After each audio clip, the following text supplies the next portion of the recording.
a big step in, I think, in anyone's career to not just headline a show, but to headline a pay-per-view.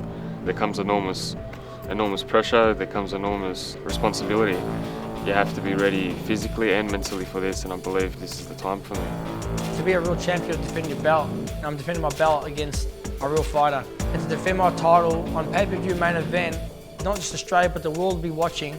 Even just imagining I get butterflies, but I'm ready. I've done my apprenticeship and I'm ready for the big stage, and I'm going to show it May 15th.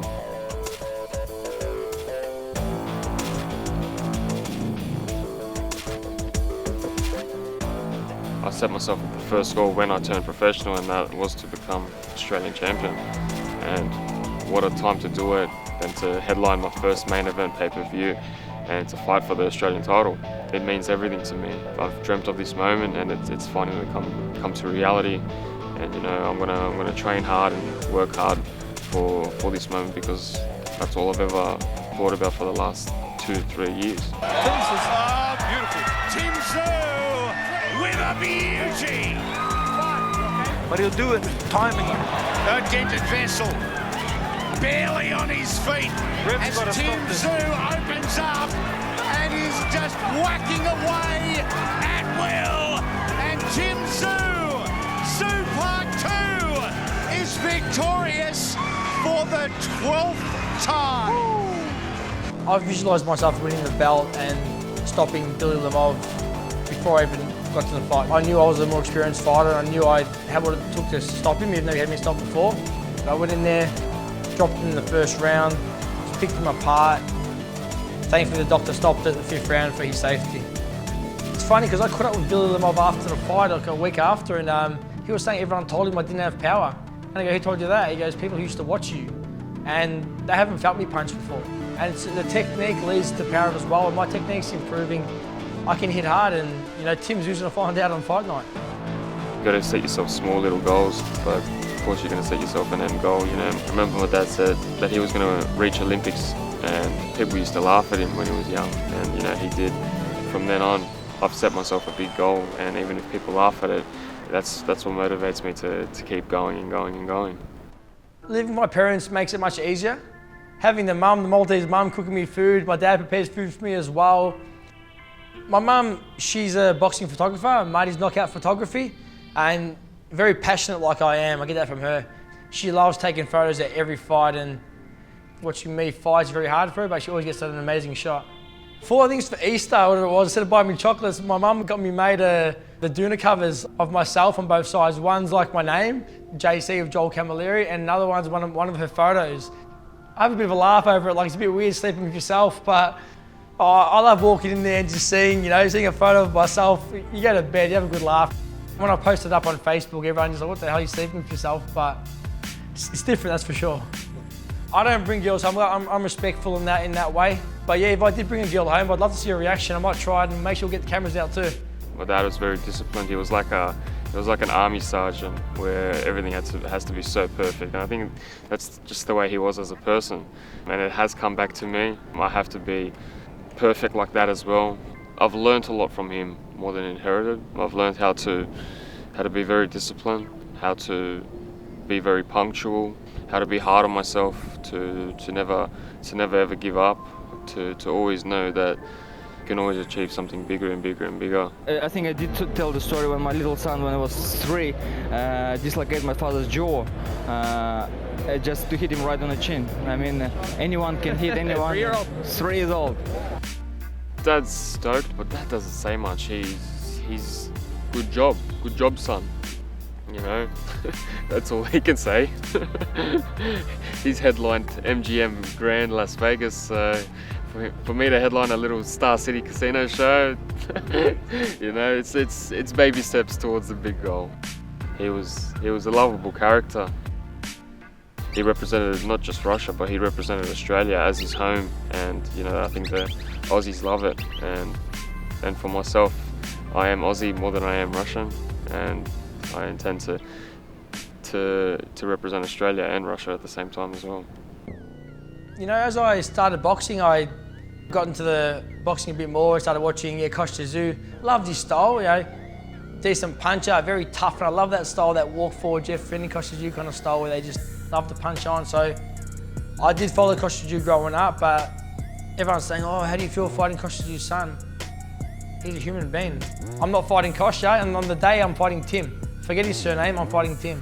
I believe that there's gonna be a lot of promoters around the world watching this fight, so I cause the upset, and I'm gonna get opportunities coming as the guy who beat Tszyu's son. It's being real, but opportunities will come at me. I'll take the top 15 rating in the IBF, and I think that everyone's gonna be throwing chances at me. What we've been lacking is the top notch against the top notch. We need prime versus prime, and that's what I'm looking to bring. My dad did it in America. Why not do it in Sydney? I think the Jeff Horn fight will present itself. I think we'll for sure take it. It's the biggest domestic clash that we can get. The best in Australia fighting against each other, and I'm sure it'll bring a lot of attention, not just to Australian boxing fans, but to the fans that don't even know anything about boxing. Me and Horn have the worst styles for him to fight. He's a boxer, he likes his sharp in and out kind of stuff. Horn's relentless, he walks forward, he's tough, he's experienced. Horn is a very, very bad fight for Tszyu, as I am. I'd call Horn by stoppage as well in that fight, so I'd tell him to wait at least 2 years. It is a sport where it's kill or be killed, and you gotta keep that always in mind. You can't go tap, tap, tap and dance around. You gotta go for the hurt. That's what my style's like. I put all the punches with intent to hurt, and that's what I'm planning to do. I'm gonna bring a lot of entertainment in terms of the actual fight. I'm gonna hurt people, and I'm gonna take, first of all, everyone in Australia one by one, and then, you know, I hope Australia gets on board, and then we're gonna go for the whole world, and we're gonna bring not just the big fights in Australia, but we're going to have the big fights from all around the world, here in Australia, in Sydney, and wherever it is. At the end of the day, this is my belt. I'm the Australian champion. I've been in with the better opponents. His toughest one to date was Wade Ryan, and he got dropped by Wade Ryan. They're saying he's the favourite and that he's giving me the opportunity, but in reality, I'm the champ. He's going to take it off me, so I'm giving him the opportunity. Once I stop Tszyu, they're going to show me some respect. The whole Australian boxing.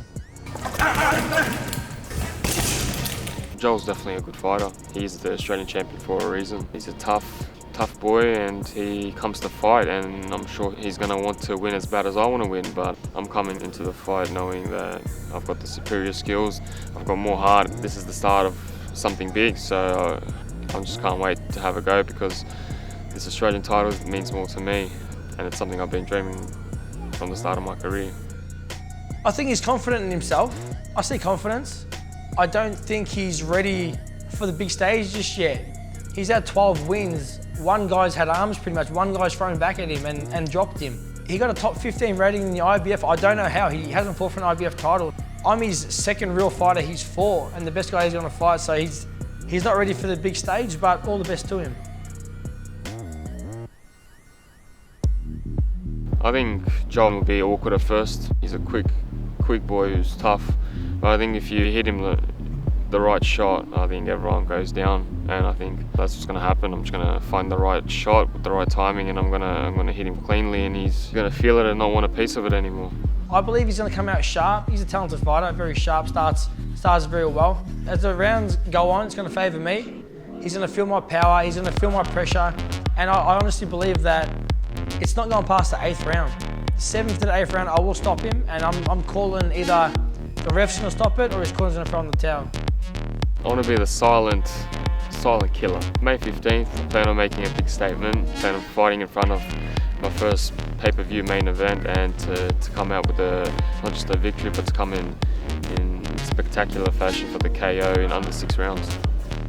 He said that he's going to stop me in the 6th round. It didn't sound confident at all. I'll outbox him, I'll walk him down, I'll walk backwards and still outbox him. He doesn't believe that, and I know he doesn't. If I look him in the eyes and ask him, he's not going to say that he'll stop me in the 6th round with confidence. I'm just looking for a nice cabinet now for the Australian title belt.